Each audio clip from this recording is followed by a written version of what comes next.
So this video is not pertaining to anything I've read, but pertaining to, I guess, a conversation and questions that were going on in my own mind. So pertaining to free will, and this was what I received. The choice between love and fear, both being of God. Will you be God as love or God as fear?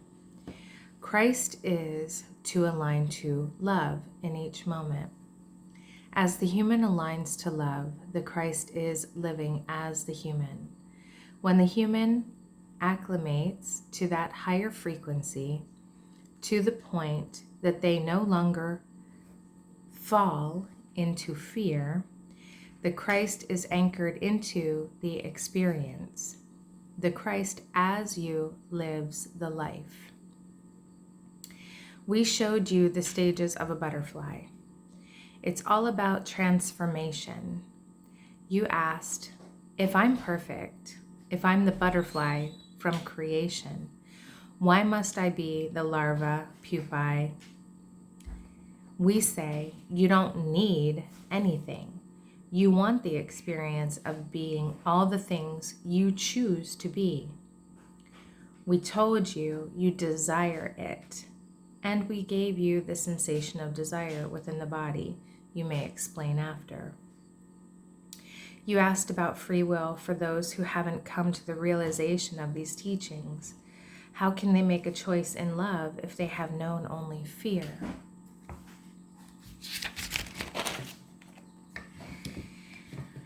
We told you that is the reason for these teachings and the multitude of others.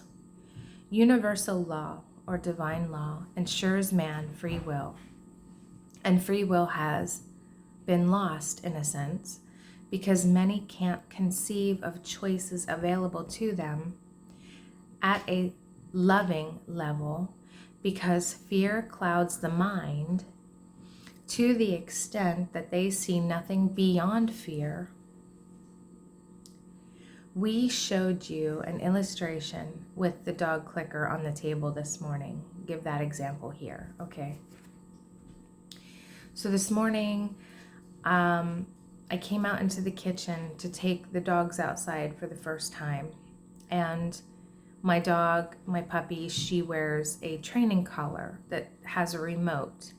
And, you can use the remote in different modes for vibrate, for beeping, and even there's a shock feature, which we hope we never have to use, though it has been done. So anyway, I came out into the kitchen to take the dogs out. I looked at the table. How many times I looked at the table and never saw the dog clicker, the remote. It wasn't until I was starting out the door behind me here, and I said, "Where's your clicker?" And I looked to the table, and there was the clicker. So, and as that happened, there was a whole unraveling of many different things, which I'm not going to get into in this video. But it was, was the clicker there the whole time? Was the remote there the whole time? But because you weren't looking for it, you didn't perceive it. Or did it become because you expected to find it there? So these are the different things going on in my conversations today. So, but with this, it says, how this makes sense is if you're not focused on many things. So people say, when they buy a new car, another example, when they buy a new car, they never realized how many of that make and model and color were on the road until they began driving one themselves, and they see them everywhere. So, and Jesus was, as many say, the way shower, right? Jesus being one. I don't want to discount or exclude Muhammad, Buddha, there have been many way showers, but Jesus is the one that I am most familiar with, I should say, gravitate toward. So, being the way shower. So, what they're saying here is, many can't even conceive, they can't even imagine the options that are available to them, because they're so trained into, okay, and they're telling me now there is the story of the cave. So, I'm not as familiar with that, but the story of the cave. And it's really about, if you keep someone trapped in a space for long enough with no doors, no windows, if they're there, sorry, 1 second. Thank you. Sorry for the interruption. I just had a delivery and the dogs were speaking of it. Okay, so the idea of the cave, or being in a room with a window. So you look out the window and you can look out the window, and then suddenly one day there's a door and you can see more of the outside. How long does it take before you decide to attempt to venture outside of the room you've been confined to? It's that kind of idea, is as points of attention of God, source, creator, as the point of attention. And I know you will understand. You can be in a space, and depending on where you're focusing your attention, there are many things you don't even see. You're not even aware of. It's not until you focus your attention in those areas that you're like, oh wow, I never even noticed, I never realized that these things were here. Which also lends itself to the truthfulness of the power of our focus, okay? And how it can be used to benefit. But when we're unaware, unobservant, there are many things that are unknown, just ignored in a sense, that have always been there, okay?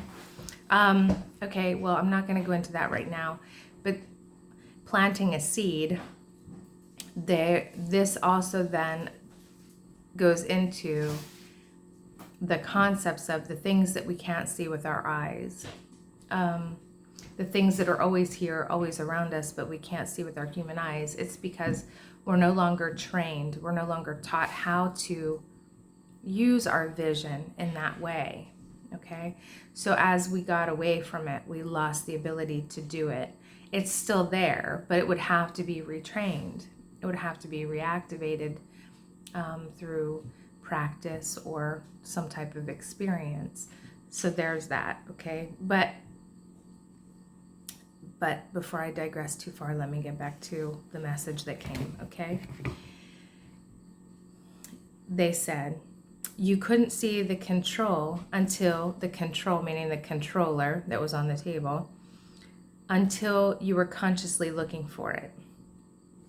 Fear isn't evil, though it leads to many acts that one might consider evil in comparison to love. Fear must be brought into alignment, must be interrupted. Fear has grown to the point of stifling the light. That's why we bring forth these teachings. We teach so that, okay, but they didn't say the so. I'm adding that for your understanding. We teach so that your light and others may be strengthened, and the shift beyond fear may take root, and the happy dream can be experienced by many. You have had enough of the fear, struggle, shame, victim, perpetrator, dream. Enough of you have elected the happy dream and said, enough and thank you to fear as your teacher.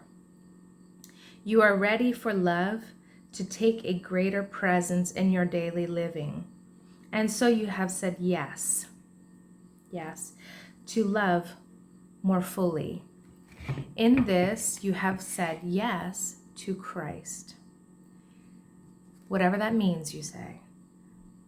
I know it's better than what we've been doing. And we laugh, and you know why. Because I say, when they say, you have said yes to Christ, and I go, whatever that means, because saying yes to Christ can take on, it's all the same thing, but because in the human mind we tend to compartmentalize things, even time, and it's what we think of as linearity, and that is another video I'm going to post here, because there were lots of different things coming to me today about what we believe is our reality, our history, and our future, and how that's kind of convoluted. So anyway, so they say, in this you've said yes to Christ, whatever that means, you say. And that's me. I go, whatever that means. Because, you know,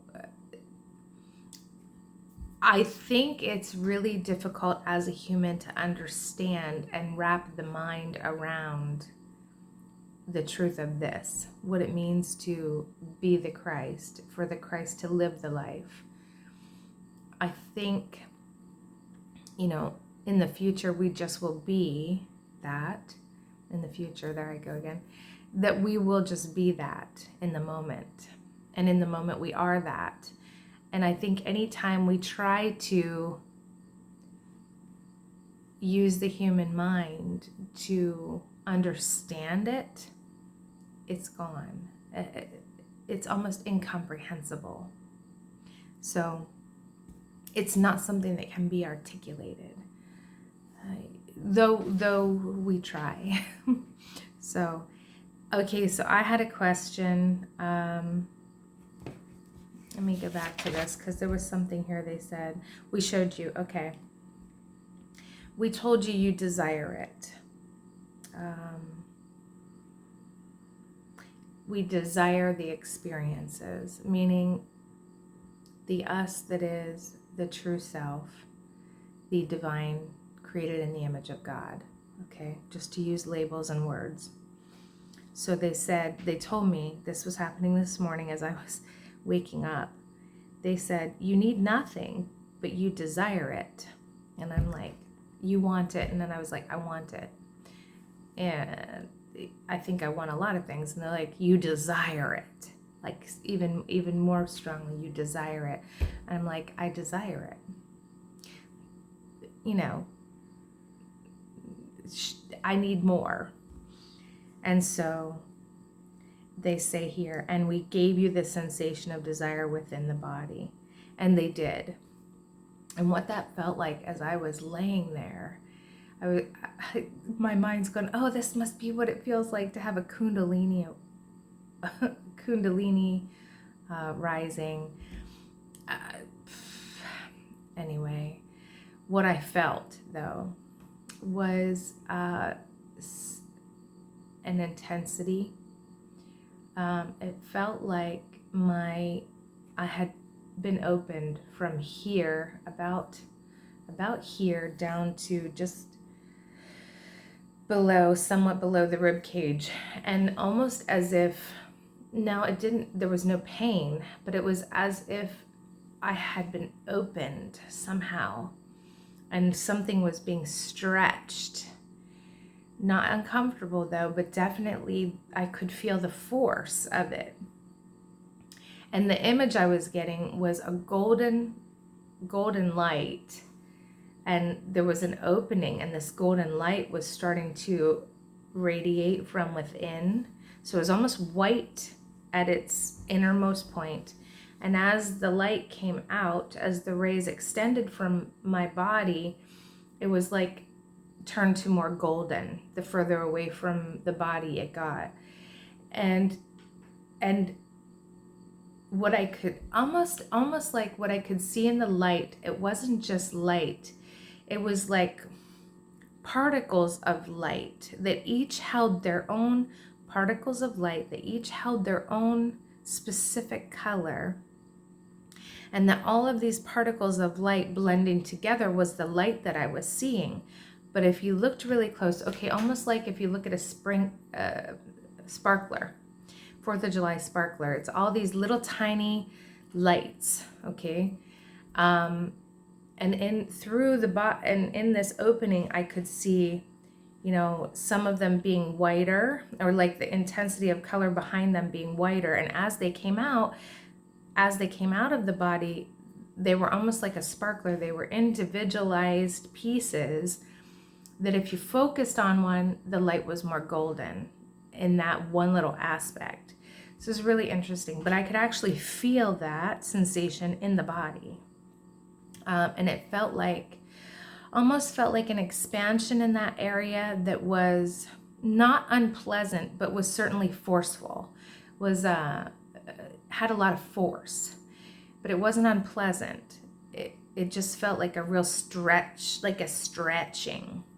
So that's what they showed me, or allowed me to experience, as the sensation of desire. Like this is a burning.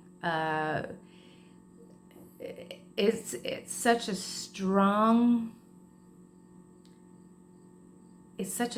sensation that now I have felt something similar in my life different times, but I have rarely fixated or focused attention on it because, you know, as they would say, we fear our truth. We fear the reality of the power we are. Okay, so anyway, that was that experience. And then I questioned. Okay, of course I questioned.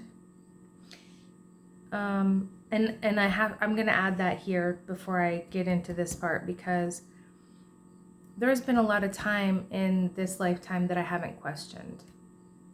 I would read something and I would take from it what resonated, and just, you know, the rest I kind of just let it go. There have been times when I was a seeker. But it seemed like that which I was seeking was so big.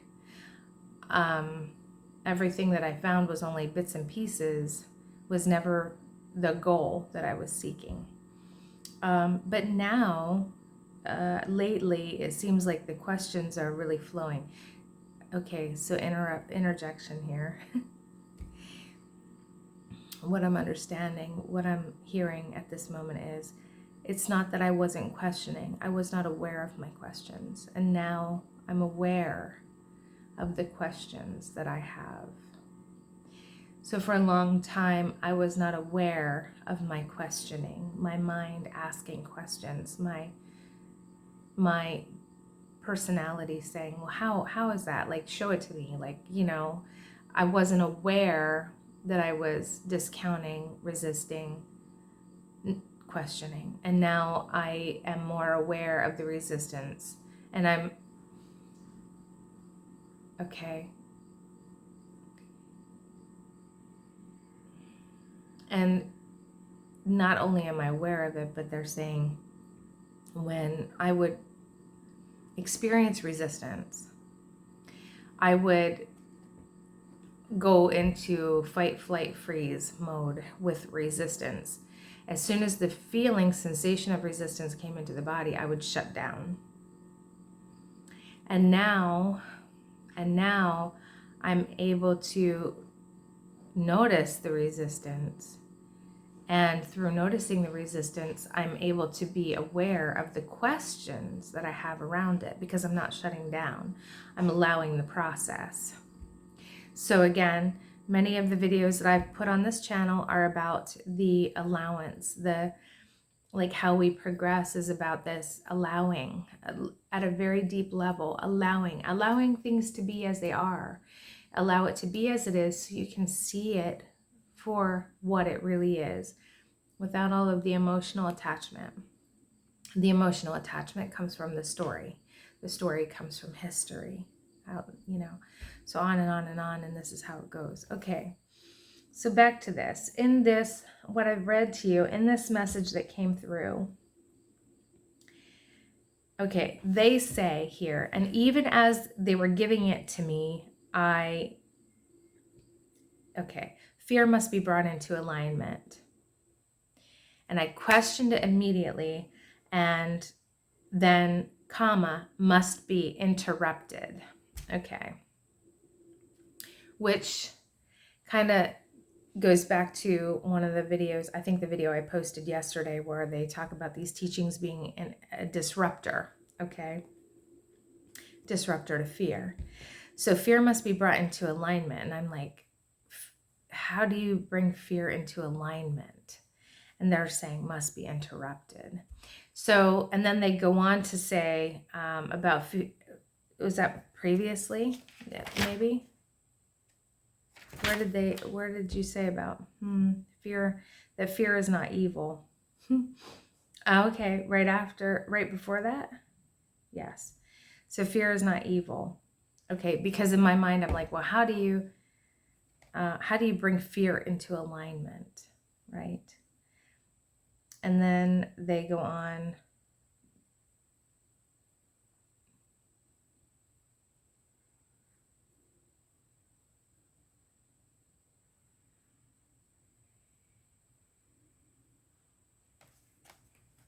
Oh, it's in this part. Okay. Sorry about that. So I questioned it even further than that when it was being given. So they said fear must be aligned, which means renowned, remembered, seen as it truly is, the function it holds, the service it performs. It must be accepted as neutral, and all forms that it assumes will be reknown as neutral. The influence it has will then dissolve to a point. By this, making choices beyond fear will be easier and more prevalent.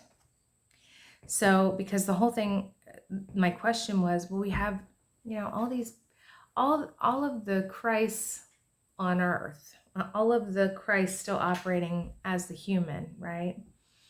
That you say free will, but they don't even know, like, their free will has been, okay, this is me talking now, okay? Their free will has been hijacked, and I've said that before in other videos. Free will has been hijacked. How? Because at the level of everything, we have been put into a box. We have been kept in solitary, almost like by our beliefs. And those belief structures are so thorough,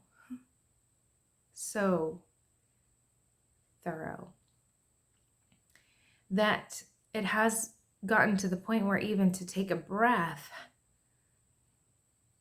is no longer, it has been given attributes, values, meaning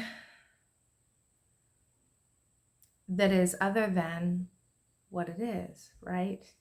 The breath of God. The breath of God is the in and out breath of the body. It's the breath of God.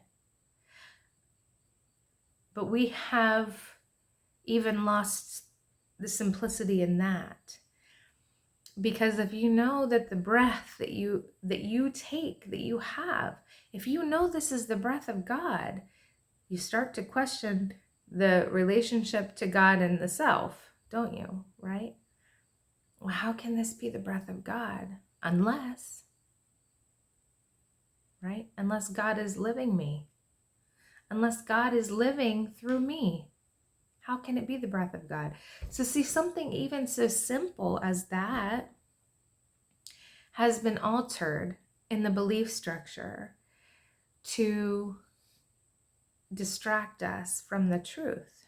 Now, I'm not going to get into whether it was done intentionally or not intentionally, because my teachers would say it doesn't matter whether it was done intentionally or unintentionally. If you were not in alignment with it, if you were not participatory in it, you would not have that experience. So it doesn't matter if it was intentional or not, because that's the experience that you've had. You were allowing, willing, and accepting it, because nothing has power over you when you know who you are, right? So who we are has never changed, even though there are those that have encouraged us in one direction or another. Who we are has never changed. The power of God is the power of God. So getting away from fear and victimhood puts us back in a position to be wholly accountable. And I would say holy as completely and holy with an H, as in divine, divinely accountable. And the only way I can be divinely accountable is if the divine is living me, right? So, a lot of people, they are still comfortable being a victim or being the perpetrator. They're comfortable there. And they're teaching each other as they're in those roles, right? They're actually assisting each other, encouraging each other to choose anew, take a new path, take a new way, to choose something other than what they've been experiencing. So they're serving each other, and that's what all this is about. Like, see it as it is. Everything is in service to you. Everything is there for you. It's not done to you, it's done for you. It's a whole way. It's accepting a level of responsibility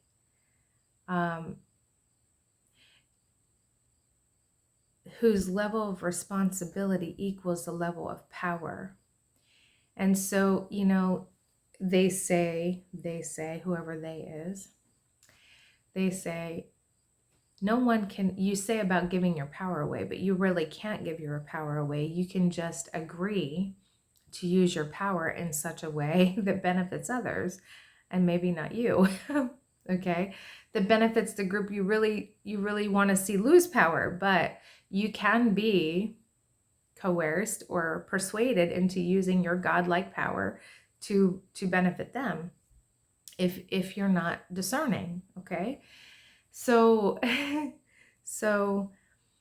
I've really gotten off topic here, and I do apologize for that. But all of these teachings are to bring us back to the place where we understand who we are. Once we understand who we are, the rest kind of unravels itself. And here it said, and in here somewhere it says about, you couldn't see, they said you couldn't see the control. And I'm thinking that dog, the remote, but they actually said you couldn't see the control until you were consciously looking for it. Now, what did they really mean? It's the same thing. You couldn't see the remote, the controller, because you weren't looking for it. You couldn't see the control fear had seemingly over you, or how you were feeding it, encouraging it, promoting it by your alignment to it, by your allowance of it. Okay? So this is the power that we have as the children of God. The breath of God is the breath I take. Now someone else can say, oh, that's, my breath is not the breath of God. And I would say, you just don't know it. You just don't know it. It doesn't make it not so. It means you're not aware of it. And what is amazing about that is if I'm having a moment of what one might call weakness, if I'm having a moment of anger or agitation or frustration, Is it still the breath of God that breathes the body? It absolutely is, because the choice is always there. The choice is always there to align with love, Christ, God, however you see it, whatever label you give it. The choice is always there in the human form. If there is breath in the body, the choice is there. Because God, love, Christ, breathes this body. It cannot have life without that. It's not the Missy personality that breathes this body. The Missy personality thinks the thoughts, perhaps, makes the choice to align to the Christ that is me, the truth, or not, right? It's almost like saying, and this is all me, this is not the master's teaching now, just so you know.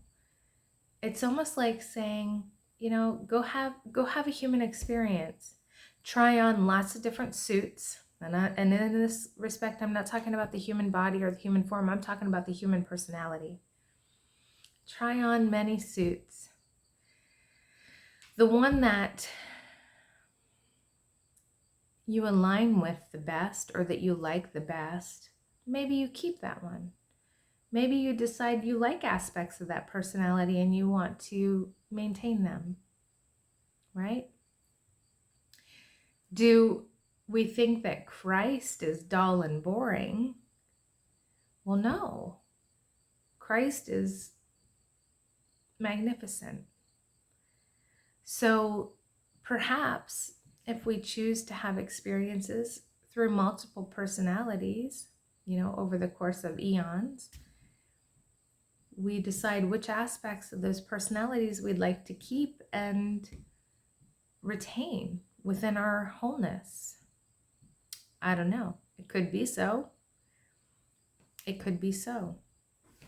But I digress, and that's something that I'll probably get into in another video based on some of the time, past, future, and now stuff that came to me earlier today. So I might put that out in a different video. The context is, that's still unraveling. So that is it for now, and peace and love.